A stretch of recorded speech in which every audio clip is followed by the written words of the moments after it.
What's happening in the palace? As aftershocks from the Partygate scandal continue to rumble, seismologists speculate that this could bring Boris's premiership crumbling to the ground. Mm-hmm. So it turns out that Downing Street was dancing while the Queen was having a socially distanced funeral for Prince Philip. And you can see here the picture of the Queen sitting alone at the funeral of her husband for 70 years? Yeah. Something like that. Sounds about right. Because of coronavirus regulations, with a mask on, no less. Anyway, so we have this tweet here from Tony Diver of the Daily Telegraph. Exclusive, Number 10 held 2 boozy parties the night before the Queen mourned Prince Philip alone. Staff drank and at points danced until the early hours of the night of April 16th. Hours later, the Queen went to a socially distanced funeral for Philip. Now, what do you make of that? I'm just looking at that picture and thinking, how awful must that have been for the Queen? Mm-hmm. I mean, this has surely got to have been, and for reasons we're going to be discussing today, the most difficult year of her life, potentially. And, well, she can't even trust the... well, she has no idea, I presume, that it's going on at this point, that her trusted government can even follow its own policies. Yeah, it's quite shocking. The picture of many pictures, really. Yes, there's a lot contained in this, and this happens to even the Queen as well. Is the victim of these sort of whimsical scientific civil service policies. Tony continues, we have spoken to eyewitnesses. At a leaving do for a Number 10 photographer, it's alleged staff partied in the basement of Number 10 to music DJ'd by a special advisor. One broke Wilf Johnson's swing in the Number 10 garden. Another was sent to the co-op with a suitcase to buy booze. I mean, this just sounds like a student house party, doesn't it? It does. I thought that, yeah. It doesn't sound like a responsible government behaving responsibly in the middle of a supposedly deadly pandemic. It does begin to sound like a little bit more than just a casual, small, bring your own booze kind of event. It's almost as if the party's been set up to laugh at us at our expense for following their rules. Yeah, that's very true. And then continue. Another event held to mark the departure of James Slack, Mr. Johnson's chief spinner, saw staff gathered for a speech from Slack with others dialing in via Zoom, booze drunk and attendees spilling into the garden, chatting and drinking in the early hours. At the time, Britain was in step 2 of lockdown easing, which banned indoor gatherings and imposed the rule of 6 outside, which I think viewers will remember. Yes. But the celebrations in Number 10 meant around 30 people were gathered for what a source declares were definitely parties. Can Number 10 really claim they were work events? Well, we're led to believe that these were events that Boris attended just so that he could say thank you very much for all of your hard work, when it actually sounds like the hard work that's being, that they're committing to is of a very different kind to what we were led to believe. Yes, indeed. Now, as far as I can ascertain, Boris was not present at these. He was in Chequers, according to sources. We haven't really got the names of anyone important, so this may just have been staffers and civil servants who are by no means uninfluential, I would say, if they're having parties in the basement of 10 Downing Street. But there we go. This was the scene in St. George's Chapel. He continues, at Windsor Castle the next day. Prince Philip's funeral was restricted to 30 people, and the PM declined to attend to make more space for family. How convenient. Indeed. So the funeral was restricted for 30 people, but the party in the basement of Downing Street, the Queen did not participate in the service. Now, as I say, it's worth emphasising that it's the civil service having these parties, the unelected civil service, and not Boris himself. Nonetheless, speculation has been amusing, as we'll see here. Can confirm it was a work event in the basement, actually, and we have a picture for our listeners of Boris Johnson boogieing on a checkboard floor. Why is she holding a lightsaber? Why indeed? You're not the good guys in this. You don't deserve to hold a blue lightsaber.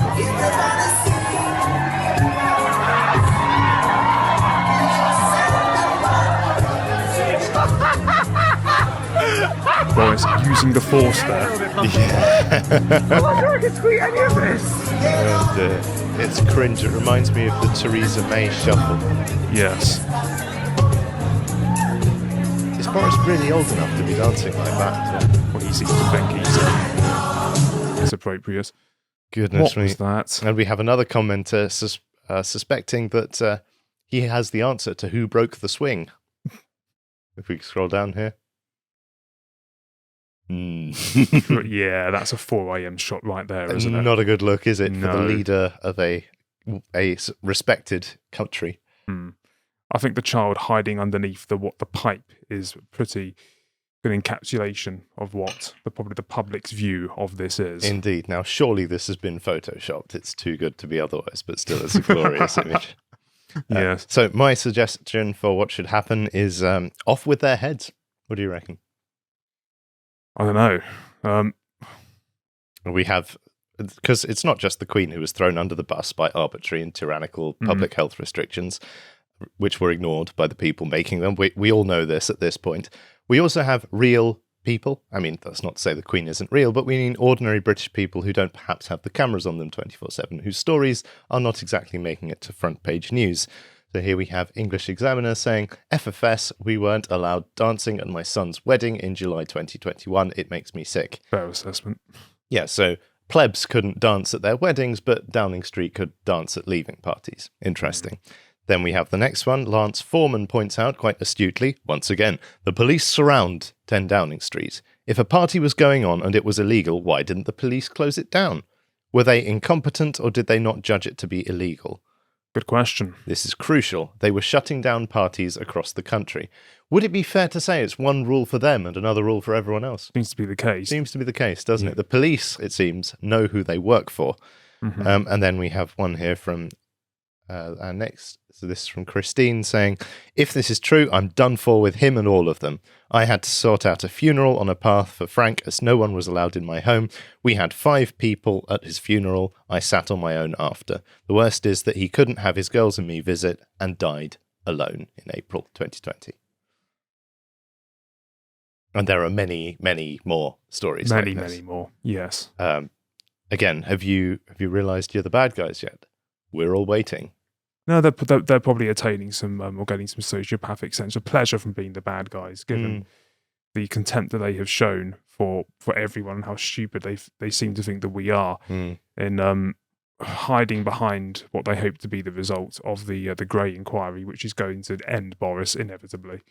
He doesn't seem to have any intention of going out gracefully. He doesn't seem to have anything left. I mean, Boris is one of those leaders who largely was quite popular, I think, before he came into power, and he started off by dealing with the Brexit issue in a way that May was unable to do, although there are obviously problems with that, especially regarding Northern Ireland.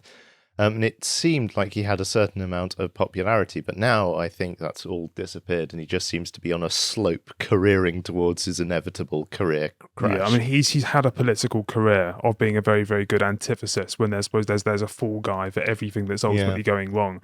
But when he actually has to moderate that himself as that person, he just completely cracks. Well, it's also the fact that he has this persona of, I'm scruffy, I'm just one of the lads, I can dance with a tinny at a party. You can't hide behind that veneer anymore when you're actually in power. Yes, and acting like an utter elitist. And many of his policies align with this as well, like the Green Industrial Revolution, for example. This is going to add a third to people's gas and electricity bills. He doesn't care about his gas and electricity bill, I dare say. No, we pay for it, don't we? I don't think he even understands what it means to worry about a gas or electricity bill. No. So there we go. But speaking of baddies, there is another development on the royal front. Prince Andrew has been stripped of his royal titles. I'll let you finish cheering. Statement from Buckingham Palace should be here. Here we go. With the Queen's approval and agreement, the Grand Old Duke of York's military affiliations and royal patronages have been returned to the Queen. The Duke of York will continue not to undertake any public duties and is defending this case as a private citizen. Yeah, that is the nicest to hell with you I have ever read. Yes, the royal family is quite good at that, to be fair. So the charges are sexual assault and battery, but from Virginia Giuffre. And there is a civil case ongoing in the States, as you'll see here from this Sky News article. The Duke of York is being sued by Virginia Giuffre, formerly known as Virginia Roberts, who claims he committed sexual assault and battery upon her when she was a teenager. Andrew vehemently denies the allegations. She alleges that she was trafficked by Jeffrey Epstein, the late disgraced financier who definitely killed himself, to have sex with Andrew when she was aged 17. The Duke's lawyers had asked for the civil lawsuit in New York to be dismissed after arguing Miss Giuffre waived her right to sue him when she signed a $500,000 settlement agreement with Epstein. The 2009 document said Miss Giuffre had agreed to release, acquit, satisfy, and forever discharge Epstein and any other person or entity who could have been included as a potential defendant. So she was essentially paid off. But the court, just to be clear, has said that Prince Andrew cannot use this in his defence. Yes. So essentially they were trying various ways of dodging the lawsuit altogether on legalistic grounds, which have failed, so now the case will go ahead. As a civil case, right? Yes, and I do think this is good for the public interest. Good for the public interest, yes. So there we go. I think pretty much everyone is on board with this. Prince Andrew does not have many fans, even among ultra-monarchists. Partly this is due to the miasma of salacious gossip surrounding his suspiciously wealthy lifestyle, which has prompted muted allegations of corruption. Let's go to The Sun. Best place for salacious gossip. Prince Andrew lives a billionaire's lifestyle on £270,000 a year. So where does all his money come from? He somehow lives this billionaire lifestyle, jetting around the world, lounging on super yachts, or relaxing on the beach at Saint-Tropez. On top of that, he continues to support Sarah Ferguson, to whom he is never quite married or divorced in her lifestyle. But even with these expenses, he has managed to buy a £13 million ski chalet in the sought-after Swiss resort of Verbier with a staff of 6, to give daughters Beatrice and Eugenie a permanent base in this billionaire's playground. With its living quarters full of priceless antiques, 7 bedrooms, massive indoor pool, sauna, sun terrace and bar, Chalet Helora would cost nearly £25,000 a week to rent. Where does this come from? Where indeed. Where indeed. Remarkably, when he bought the magnificent Swiss chalet in 2014, the prince also splashed out $7.5 million to refurbish Royal Lodge, his 30-room home in Windsor Great Park.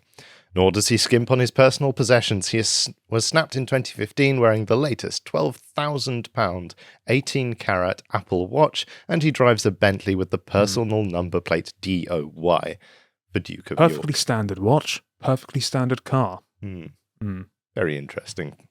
There's so much conjecture, in fact, about Andrew's alleged underhand dealings and undiplomatic behaviour, ranging from the 2010 WikiLeaks cables to bribery and corruption surrounding arms deals with Saudi Arabia. We can only scratch the surface here, but we will scratch that surface.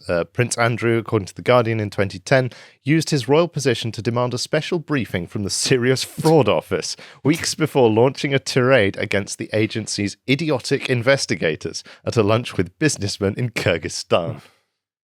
The prince, who is also a UK trade ambassador, was briefed on the investigation into allegations of bribery by arms firm BAE at Buckingham Palace in May 2008. Soon after, believing he was speaking in private to a group of sympathetic British businessmen, he appeared to condone bribery and scorned the work of the Serious Fraud Office's anti-corruption investigators in investigating the Saudi royal family. What do we reckon? I don't know what to think, other than the fact that he's just a complete and utter moron. Yeah. Yeah, no, I think that's pretty clear. Suffice to say that Andrew is widely unpopular, and many people were not surprised when he was implicated in Epstein's sex trafficking. It seemed, including the army. Top army figures tell of widespread relief as Prince Andrew is stripped of all honorary military titles. Just a little bit. Last night, a colleague of Andrew from the 1982 Falklands campaign said he was stunned by the palace move, while a former head of the army said there would be widespread relief in units associated with the disgraced prince. I can imagine the banter would be pretty spicy. I can imagine, yes. Yesterday's... he wouldn't be able to tell if it was at his expense or not. Yesterday's announcement drew a veil over Andrew's 43-year association with the UK's armed forces.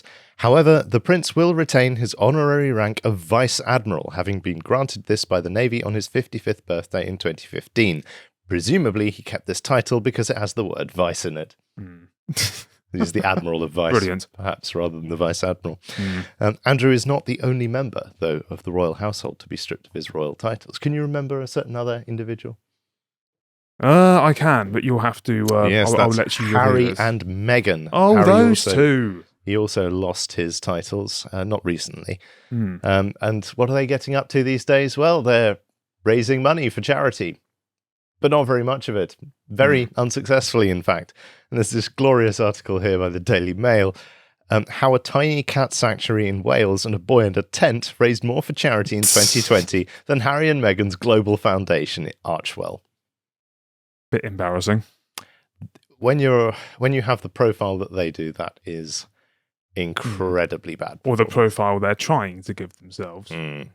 Well, they did have a huge profile. If they'd stayed in the royal family, they would still have it. But they've annoyed an awful lot of people, I think, with their behaviour. Yes, and the more that you have to tell the entire world that you are important, as they have been doing by striking all sorts of agreements with publishers, Oprah Winfrey, publishers and whatnot. It's like this phenomenon where if you say you are the king too many times again and again and again, it becomes your legitimacy becomes less and less plausible, and that's precisely what's happened with Harry and Meghan. They've become to like the sound of their own voice so much. Well, I think Meghan particularly, but Harry seems a lot more confused than he used to since getting into this relationship. Well, he'd have to be confused to have agreed to this departure in the first place, to be quite frank. It sounds like a cult victim, to be honest, sometimes. That's not a bad way of putting it. But we have a nice little list of the tiny organisations which have raised more money than Harry and Meghan. Oh, brilliant. We have the T-Nunt Cat Sanctuary near Port Talbot in South Wales. We have the Surrey and Hampshire Canal Society, the French Porcelain Society, the Hindley Amateur Rugby League Football Club, and they didn't draw in millions of pounds either. They recorded incomes of about £37,900, £44,000 for the year, and that's more than the less than $50,000 or £36,000 declared as income in 2020 by the Archewell Foundation. Oh dear. It's pitiful, isn't it? And relating to his being stripped of royal titles, many have speculated that Harry may not actually be related to the royal family and instead be the bastard child of Princess Diana and an officer from the household cavalry. I don't see any resemblance. I'll leave you to decide who's the father with this image of all three of them at the same age. Food for thought. Food for thought. Harry's the one on the far right, right? No, Harry's in the middle. I know. Oh dear. Powerful suggestion. It's just a strange sort of clueless expression that Charles has never quite lost. What is it you say? World Economic Forum? Oh yes, Mr. Schwab. That's my son, is it? Right, I think that's enough of mocking the royals for one day. If you want to see more from the podcast of the Lotus Eaters, you can go to lotuseaters.com to enjoy all of the premium content we have on the site, such as our premium book club. In this episode, Carl and Callum discuss the foundational text of British conservatism, Edmund Burke's Reflections on the Revolution in France. You can get access to all of our premium content with a bronze tier membership for just £5 a month. If you'd like to stay up to date with all the content we're putting out on the site, you can also follow Lotus Eaters on Getter at getter.com, and you can follow our individual writers and presenters. My page is up here. Thank you, and goodbye.